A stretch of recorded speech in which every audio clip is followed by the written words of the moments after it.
नमस्कार मित्रांनो, स्वागत आहे तुम्हा सर्वांचंच आपल्या आजच्या या व्हिडिओमध्ये. आजच्या आपल्या या व्हिडिओमध्ये आपण जाणून घेणार आहोत ठरलं तर मग या मालिकेच्या पुढील काही येणाऱ्या भागांचे लेटेस्ट त्याचबरोबर इंटरेस्टिंग अपडेट. त्यामुळे पटापट व्हिडिओला लाईक करा, तसेच चॅनलला सबस्क्राईब करून बेल आयकॉन आठवणीने प्रेस करा, जेणेकरून तुम्हाला पुढच्या प्रत्येक एपिसोडचं नोटिफिकेशन मिळत जाईल आणि सर्व व्हिडिओंचा आनंद हा अगदी उत्तम पद्धतीने घेता येईल. आता अजिबात वेळ वाया न घालवता सुरुवात करूया आपल्या आजच्या एपिसोडला. तर आतापर्यंत आपण असं पाहिलेलं आहे की इकडे अर्जुनने कोर्टामध्ये हे प्रूफ केलं आहे की आता प्रियाची जी साक्ष तिने कोर्टात दिली होती ती खोटी आहे आणि त्याच्यावरती आता त्याने टीकासुद्धा उभ्या केलेल्या आहेत. त्यानंतर आता कोर्टाकडून अर्जुनने वेळ मागून घेतला आहे की मला काही वेळ हवा आहे, मला कोर्टापुढे आणखीन पुरावे सादर करायचे आहेत आणि कोर्टातून त्याला योग्य ती मुदत देण्यात सुद्धा आलेली आहे. तर दुसरीकडे आता रविराज काकांनी प्रियाला प्रश्न विचारलेले आहेत की आता मला खरं उत्तर दे की तू माझ्यापासून तुझी साक्षीबरोबर मैत्री असल्याची का लपवली. आता मात्र नेहमीप्रमाणे प्रियाने बरोबर रविराज काकांना घोळात घेतलेलं आहे, त्यांना गंडवलं आहे, खोटं बोलली ती त्यांच्याशी आणि लेकीच्या मायेपोटी रविराज काकांना काहीसुद्धा खरं कळलेलं नाही. त्यांनी तिच्यावरती डोळे झाकपणे पुन्हा एकदा विश्वास ठेवलेला आहे.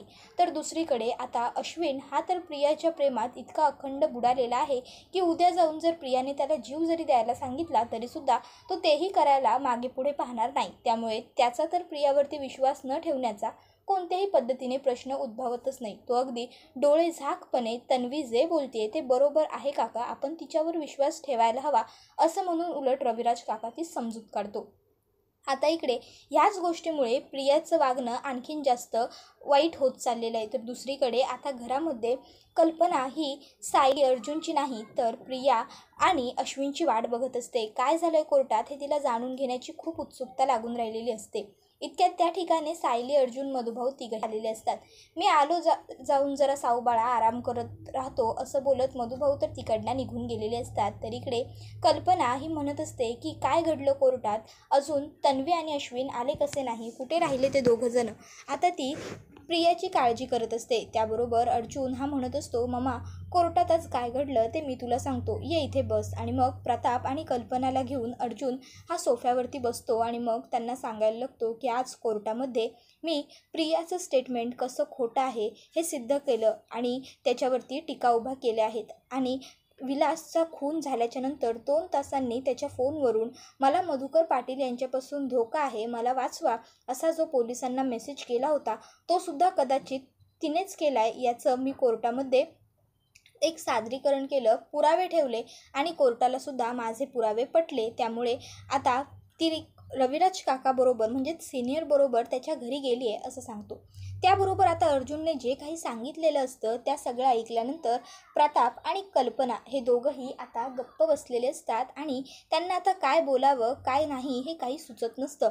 कल्पना ही लगेचच सायलीवरती चिडत म्हणते की तुझं पोट अजूनही भरलेलं नाही आहे, एवढं सगळं घडवून आणलंस आमच्या घरात, भांडणं लावलीस तरीसुद्धा आता माझ्या सुनेच्या मागेसुद्धा हात धुवून पडली आहेस, कधी माझ्या सुनेचा पाठलाग सोडशील. त्याबरोबर लगेच प्रताप हा कल्पनाला म्हणायला लागतो, कल्पना काय बोलतेस तू, तुला तरी कळतंय का, सायली का म्हणून तन्वीच्या मागे लागली आहे. हे बघ, या केसचा उगाचच्या उगाच तू सायलीजवळ संबंध जोडू नकोस. केस अर्जुन लढतोय ना, मग त्या सगळ्यामध्ये सायलीचा काय दोष आहे. आणि राहिला प्रश्न तन्वीचा, जर तिने कोणत्याही प्रकारचा गुन्हा केलेला नाही आहे ना तर तिला घाबरण्याची किंवा कसलाही विचार करण्याची काहीसुद्धा गरज नाही आहे. त्यामुळे उगाचच्या उगाच तू अर्जुनला आणि सायलीला दोष देऊ नकोस. आणि मी माझ्या मुलाला एवढं तर नक्कीच ओळखतो की तो कोणाला तरी सोडवण्यासाठी कोणावर खोटे आणि चुकीचे आरोप कधीच करणार नाही. त्याबरोबर अर्जुन लगेच म्हणायला लागतो, exactly dad, thank you so much. आज तुम्ही पहिल्यांदा माझ्या बाजूने बोललात आणि खरंच सांगतो आज मी वकील असल्याचं चीज झालं, कारण आज तुम्ही माझ्यावरती जो विश्वास दाखवलात ना तो खरोखर खूप महत्त्वाचा होता. पण मम्मा, तुला केव्हापासून माझ्या एथिक्सवरती डाऊट यायला लागला, तुला केव्हापासून असं वाटायला लागलं की मी एखाद्याला वाचवण्यासाठी एखाद्यावर खोटे आरोप करू शकतो, असा विचार तरी तू कसा केलास. तर दुसरीकडे आता दामिनी देशमुख ही विचार करत असते की काय करायचं, काहीही झालं तरी मला अर्जुनला हरवायचं आहे हे तर नक्की आहे, पण कसं काय करू मी जेणेकरून अर्जुन ही केस हरेल आणि मी जिंकेन. कारण जर अर्जुन ही केस जिंकला तर कधीही न केस हरणारी दामिनी देशमुख केस हरली याचा अर्थ नक्की दामिनीची बाजू खोटी असणार असं लोकांना वाटायला लागेल आणि काहीही झालं तरी कोणालाही ही गोष्ट कळता कामा नये आणि वाटताही कामा नये. मग त्यासाठी मला केस जिंकायला कोणताही मार्ग अवलंबावा लागला, साम दाम दंडभेद करावा लागला तरी मी तयार आहे असं तिचं सुरू असतं. तर दुसरीकडे आता अर्जुन हा सायलीला म्हणतो, मिसेस सायली वरती चला, आपण खोलीमध्ये जाऊन थोडा वेळ आराम करू, तुम्हीसुद्धा खूप दमलाय. मग आता अर्जुन सायली वरती आलेली असतात. तर सायली ही खूप जास्त खुश असते आणि अर्जुनही खूप जास्त खुश असतो, कारण आता फायनली कोर्टामध्ये त्यांनी दामिनी देशमुख विरोधात पुरावे सिद्ध केलेले असतात आणि आता त्यांना आणखीन मुदतसुद्धा मिळालेली असते पुरावे दाखवण्याकरता. अर्जुन तर खूप जास्त खुश असतो. तो म्हणत असतो, बघितलंत ना, आज डॅडने पुन्हा एकदा आपली बाजू घेतली. त्यावर सायली म्हणते, अहो हो, पण आईंचं काय?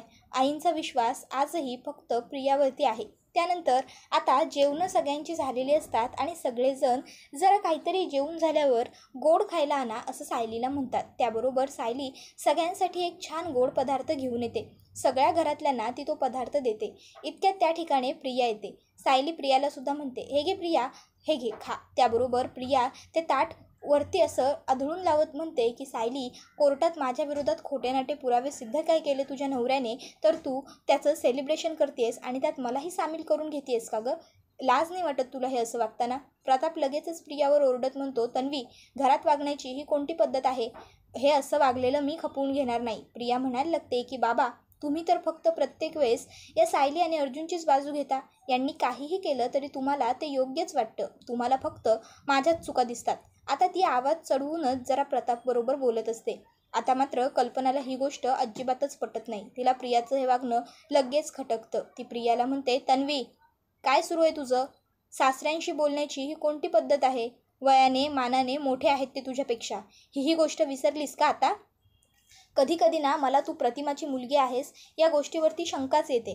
कारण प्रतिमा कधीच कोणाबरोबर वाईट वागत नाही, वाईट बोलत नाही, खोटं बोलत नाही आणि तू तू खोट्यावर खोटं बोलत असतेस, वाईट वागतच असतेस लोकांबरोबर. प्रतिमा कधी कोणाला न सांगता घराच्या बाहेर पडत नाही आणि तू घरात कधी कोणाला काही सांगूनच जात नाहीस. नक्की तू तिचीच मुलगी आहेस ना? आता मात्र इकडे असं म्हटल्यावर प्रियाला आणखीन जास्त कल्पनाचा राग येतो आणि मग ती कल्पनाच्या तोंडाला सुद्धा बाचायला लागते. ती तिलासुद्धा उलट उत्तरं देत असते. विश्वास ठेवायचा असेल तर ठेवा, नाहीतर नका ठेवू. माझ्या आईवडिलांनी ठेवला ना, तेवढं माझ्यासाठी पुरे आहे. आता कल्पनाला असं प्रियाने उलट उत्तर दिल्याबरोबर तिला खूप राग येतो. कल्पना प्रियाच्या समोर जाते आणि तिच्या एक खानकन थोबाडात लगावून देते आणि तिला म्हणत असते, हे खरं तर मी खूप आधीच करायला हवं होतं. तुझं जास्त लाड केले ना, त्यामुळे तू माझ्या डोक्यावरती बसत चालली आहेस. या सायलीला बघ, तिची फक्त एकच चूक झाली की तिने माझ्यापासून गोष्टी लपवल्या. त्याबरोबर अर्जुन म्हणतो, एक्झॅक्टली मॉम, माझ्या बायकोने आणि मी फक्त तुमच्याजवळ एवढंच खोटं बोललो की आमचं दोघांचं लग्न झालं आहे आणि आमचं दोघांचं एकमेकांवरती प्रेम आहे. पण हे सुद्धा आम्हाला आमच्या मजबुरीमुळे करावं लागलं. नाहीतर तुम्ही माझं लग्न ह्या असल्यात तन्वीबरोबर लावून द्यायला निघाला होतात. हिच्यापेक्षा माझी बायको कितीतरी पटीने चांगली आहे. किमान आम्ही जे खोटं बोललो ना, त्यामुळे कोणाला त्रास तरी झाला नाही किंवा कोणाच्या जीवाला सुद्धा धोका आला नव्हता. त्याबरोबर पुढे तो सांगतो की आम्ही जे खोटं बोललो त्यामुळे माझी बायको या घरात आली आणि त्यानंतर तिने घरात आनंद वातावरणच निर्माण करण्याचा प्रयत्न केला. सायली म्हणत असते, अहो तुमचं काय सुरू आहे? ही वेळ आहे का हे सगळं बोलण्याची? अर्जुन म्हणत असतो, थांबा मिसेस सायली, प्रत्येक वेळेस तुम्ही घरात वाद नको म्हणून वेळ सावरून घेण्याचा प्रयत्न करता, वेळ मारून नेण्याचा प्रयत्न करता, पण ही प्रिया मात्र प्रत्येक वेळेस वाद उखरूनच काढत असते. आज तुम्ही एवढ्या आनंदाने हौशीने तिला खायला देत होतात, पण तिने ते घेतलं तर नाहीच, उलट तुमचाच अपमान केला. नाही, काहीही झालं तरी मी तुमचा अपमान हा असा सहन करत बसू शकत नाही. ही काय समजते स्वतःला? ही कसंही वागेल, काहीही वागेल आणि काय प्रत्येक वेळेस आपण हिला पाठीशी घालणार आहोत का? अजिबात नाही.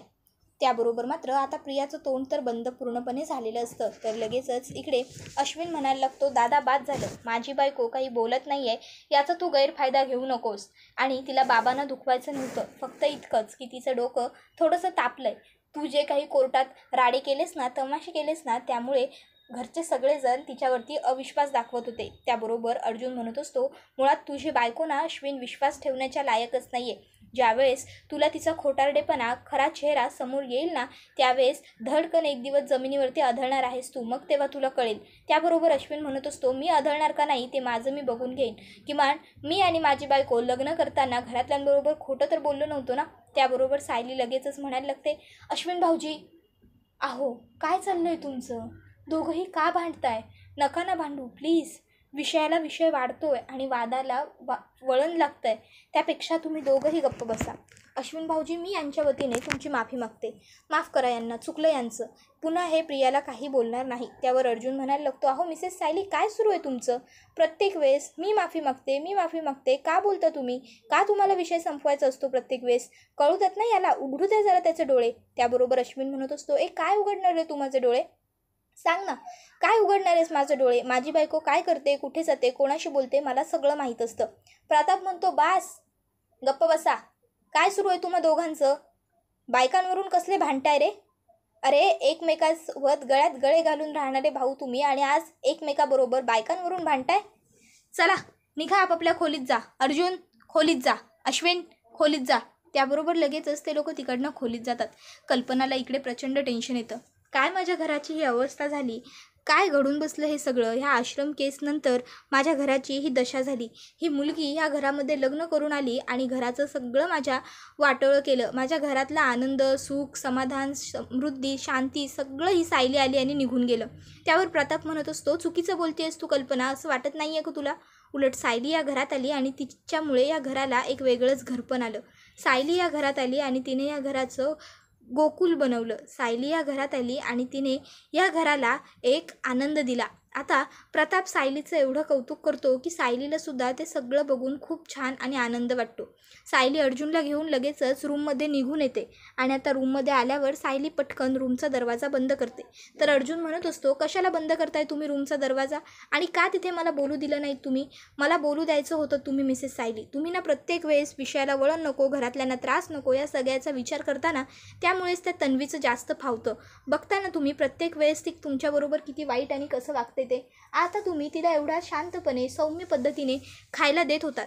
खायला नको होतं तर तिने स्पष्टपणे मला नाही खायचं, नको आहे मला असं सांगून नकार द्यायचा होता ना. उगाचच्या उगाच अन्नाचा अपमान करण्याची तिला काय गरज होती? काय गरज होती तिला ताट असं हुसकावून लावण्याची? सायली म्हणत असते, शांत शांत व्हा. इतके गरम झाला ना तुम्ही की तुमचा चेहरासुद्धा आता लाल बुंद दिसायला लागलाय. हो खरंच खोटं वाटतंय का तुम्हाला? आरशा बघा बरं. त्यावर लगेच अर्जुन म्हणतो, मस्करी सुचते तुम्हाला, जोक आठवत आहेत? त्यावर सायली म्हणते, अहो जोक आणि मस्करी मी कशाला करू? आणि ही काय वेळ आहे का मस्करी करण्याची? अर्जुन सर नका ना चिडू. अहो घरात अगोदरच वातावरण चांगलं नाही आहे, त्यामध्ये आणखीन घरातलं वातावरण बिघडेल असं आपण का वागायचं? आधीच बघताय ना आईंना जे काही घडलं आहे त्याचा किती त्रास झाला आहे. ऑलरेडी त्या प्रियामुळे खूप डिस्टर्ब आहेत, त्यात आपण नको ना.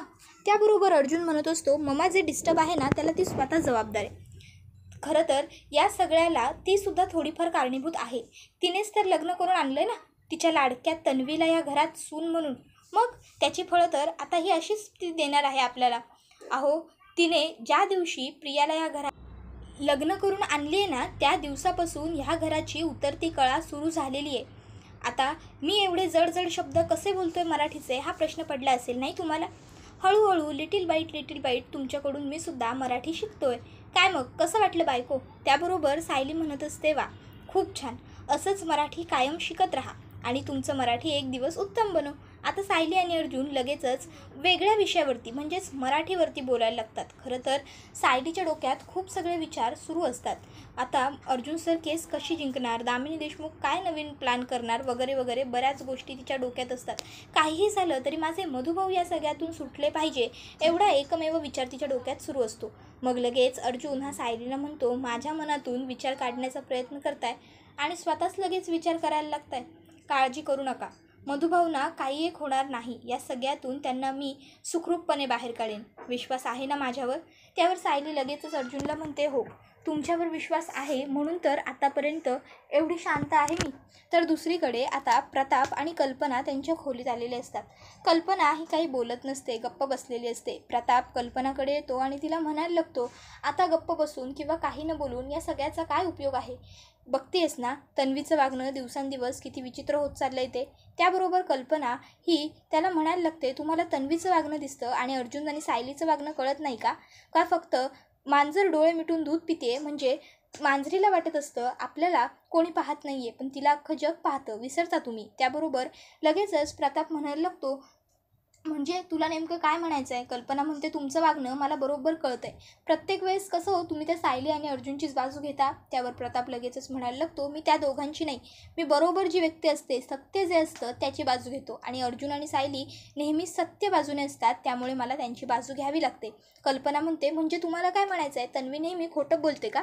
खोटंच वागते तन्वी. त्याबरोबर लगेचच आता प्रताप म्हणायला लागतो की मी असं काही म्हटलेलं नाही आहे, तूच उगाच असं काहीतरी बडबडू नकोस. आणि जर मी तसं बोललो ना तरीसुद्धा त्यामध्ये चुकीचं काही नाही आहे. अगं विचार कर ना, अर्जुन सायली खोटं बोलले म्हणून तू त्यांच्याशी बोलणं बंद केलंस. सायलीबरोबर तू इतकं वाईट वागतेस की तिला या गोष्टीचा त्रास होतो. मग आता तन्वी खोटं बोलली, मला ज्या माणसामुळे अटक झाली तिची त्याच्याशी मैत्री होती त्याच मुलीबरोबर, मग आता बोल, आता यावर तुझं काय मत आहे? कल्पना मात्र गप्प बसते. तर दुसरीकडे आता प्रिया ही खोलीत आल्यावर मुद्दामून नाटक करायला लागते, जेणेकरून अश्विनने आता आणखीन तिला काही प्रश्न विचारायला नको. अश्विन मला खूप वाईट वाटतंय रे. बघतोयस ना घरात सगळेजण माझ्यावरती कसे नाराज होत आहेत ते. अश्विन म्हणत असतो, तन्वी हे घे पाणी पी पहिल्यांदा तू आणि बस इथे. अश्विन प्रियाला बेडवरती बसवतो आणि स्वतः तिच्या बाजूला बसून तिला समजावतो, तन्वी हे बघ, अजिबात काळजी करू नकोस, मी आहे ना, मी कायम तुझ्याबरोबर असणार आहे. कोणी काही म्हणालं तरीसुद्धा माझा विश्वास हा कायम तन्वी म्हणजे माझ्या लाडक्या बायकोवरतीच असणार. त्यावर प्रिया म्हणायला लागते, अश्विन नशीब रे, नशीब तू आहेस म्हणून, जर तू नसतास तर माझं काय झालं असतं रे. त्याबरोबर लगेचच अश्विन म्हणायला लागतो, तन्वी अगं असं नको बोलूस, मी कधीच कुठे जाणार नाही आहे, मी कायम आहे आणि कायम असेन तुझ्यासाठी, तुझ्या बाजूने. त्याबरोबर प्रिया म्हणायला लागते, थँक्यू सो मच अश्विन, तू आहेस ना म्हणूनच ह्या घरात मला आधार वाटतो रे, म्हणूनच या घरात मला राहावंसं वाटतं. त्यावर अश्विन हा तिला म्हणायला लागतो की तन्वी अगं मी तुझा नवरा आहे, सप्तपदींच्या वेळेस मी तुला वचन दिलं आहे की मी कायम तुझी साथ देईन, तुझ्यासोबत असेन. मग आता जर सगळेजण तुला अडचणीत टाकतायत तर मी तुला त्या अडचणीतून बाहेर काढणं हे माझं कर्तव्य आहे आणि मी फक्त माझं कर्तव्य पूर्ण करतोय. त्यामुळे प्लीज उगाचच्या उगाच मला तू असं काहीतरी बोलून पर्क करू नकोस. तर दुसरीकडे आता मधुभाऊ हे खूप खुश असतात की आता लवकरात लवकर जावई बापू ही केस संपवणार आणि मला जेलच्या बाहेर काढणार आणि मग मला पुन्हा जेलमध्ये जाण्याची सुद्धा भीती उरणार नाही. आता सध्या मी बेलवरती बाहेर आहे, पण लवकरात लवकर माझ्यावरचे सगळे आरोप खोडले जाणार. तर दुसरीकडे आता प्रताप हा कल्पनाला म्हणत असतो, कर ना विचार, सायलीला तू एवढी मोठी शिक्षा दिलीस ना, का तर ती खोटं बोलली म्हणून, मग आता तन्वीच्या बाबतीत का शिक्षा नाही, तिला का सूट? त्यावर मात्र आता कल्पना ही गप्पच बसते, तिच्याकडे बोलण्यासारखं काही उत्तर शिल्लकच राहिलेलं नसतं.